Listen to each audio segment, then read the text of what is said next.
לכל המעוניינים סרטון הסבר איך למנוע תקלות, לפשט את העניין של הרכבת אופניים.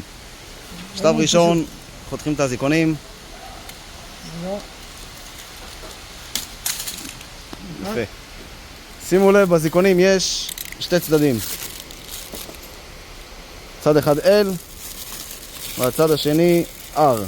left ו-right. left ו-right, right זה צד ימין, left זה צד שמאל של הפדל. צריך לבדוק שזה מתאים לגודל, מאוד מאוד פשוט. צריך לשים לב שההברגה של הפדלים זה הברגה הפוכה להברגה רגילה שאנחנו רגילים. מסתובב לכיוון ההפוך כדי שהפדל לא יסתחרר תוך כדי נסיעה. אפשר להרכיב אותו חלקית לבפנים. ועם המפתח שוודי, פלייר, מה שיש לכם בבית, לחזק את ההברגה.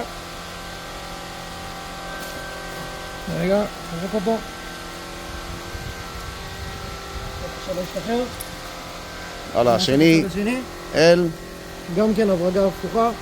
לא הברגה רגילה לכיוון הרגיל שאנחנו רגילים. גם זה כדי שזה לא ישתחרר תוך כדי רכיבה.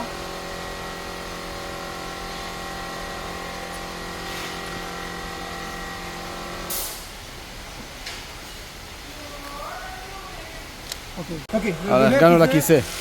בכיסא זה מאוד מאוד פשוט, לפעמים הוא לא נתפס חזק במקום, אנחנו רוצים שיהיה חזק יותר. פותחים את זה, זה טבעת שנועלת על הכיסא, יש לה כאן בורג ואום, סובבים את זה, מחזקים אותו, מכניסים את הכיסא חזרה למקום, לא חייבים להוציא אותו, רק כדי שיראו הוצאתי את זה. אחרי שזה מחוזק, נועלים את זה חזרה למקום, זה יכול להיות טיפה קשה, והכיסא כבר לא יזוז, כמו שאפשר לראות, הוא יהיה חזק במקום. הלאה. לגבי המעצורים, אם הם חזקים מדי או חלשים מדי, נסביר, זה מאוד מאוד מאוד פשוט. בחלק התחתון של המעצור יש פה בורג שתופס את החוט. בוא נראה לכם את הבורג. זה הבורג, זה החוט. החוט הזה זה מה שמחזיק את המעצור. ואנחנו נפתח אותו. שימו לב, כל הפתיחות בכל הברגים, כזה מפתח. מפתח אלן, מידה 5 מילימטר. יפה, מאוד מאוד פשוט. אנחנו פותחים פה למטה, אנחנו יכולים לבחור לשחרר טיפה את החוט. ממש נגיעה מאוד מאוד קטנה, חלשה, ואז המעצור יהיה הרבה יותר רך, יהיה חלש יותר. שימו לב שלפעמים הוא גם יעצור פחות, כדאי נשים לב לזה. אוקיי, רק שנייה בוא נראה להם עוד... באותו דבר אפשר לחזק. יפה. מה קורה אם הגלגל הקדמי קצת תפוס? אם הגלגל הקדמי טיפה תפוס וקשה לנסוע איתו, ובגלל שהחלק הזה שתופס את הדיסק ובולם, הרפידה שתופס את הדיסק, תופסת אותה כנראה חזק מדי.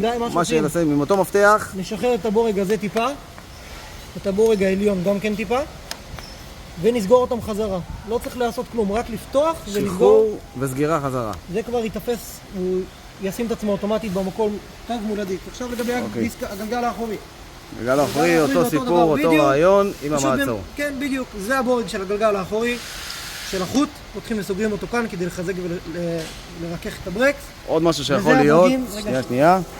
לפעמים פה יכול להשתחרר. בוא נראה לנו איך זה משתחרר.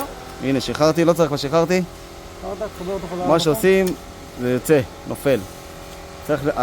החוט צריך תמיד להיות מתוח, מחזירים את זה חזרה, שיהיה מתוח והכל יעבוד פיקס. הגלגל האחורי תקוע, אותו משחק, רק עם שתי הברגים האלה. כאן אחד, זה אחד, ופה מאחורה הוא טיפה מסתתר, זה השני. משחררים, סוגרים חזרה, כבר אוטומטית קופץ למקום שלו, רק לפתוח ולסגור. פשוט מאוד. מעולה. משהו נוסף שחשוב לדעת, זה מנגנון ששומר על ההילוכים. עכשיו, אם המנגנון הזה, אם האופניים ייפלו או יקבל מכה או לא יודע מה, הוא יכול לקרוא למצב שהוא פשוט ייכנס פנימה. יתקם לו בפנים. זה חזק, זה לא יכול לקנות, אבל יכול לקרוא מצב. לא תדחוף. בעצם, אם הוא נכנס מדי פנימה, המנגנון של ההילוכים לא יזוז. צריך תמיד לשים לב שיש פה את הרווח הזה. שזה על ההילוך הכי נמוך, כן? נסיעה טובה. עוד משהו נוסף, שנייה, שזה המחזירי אור. מחזירי אור שנופלים, החיבור שלהם ממש פשוט, צריך לשים לב שזה הזווית הנכונה. אנחנו מרכיבים את זה מלמעלה לפנימה, מהחוצה לפנימה. ככה שתי צדדים, קליפ פה, קליק פה, וזה מחובר.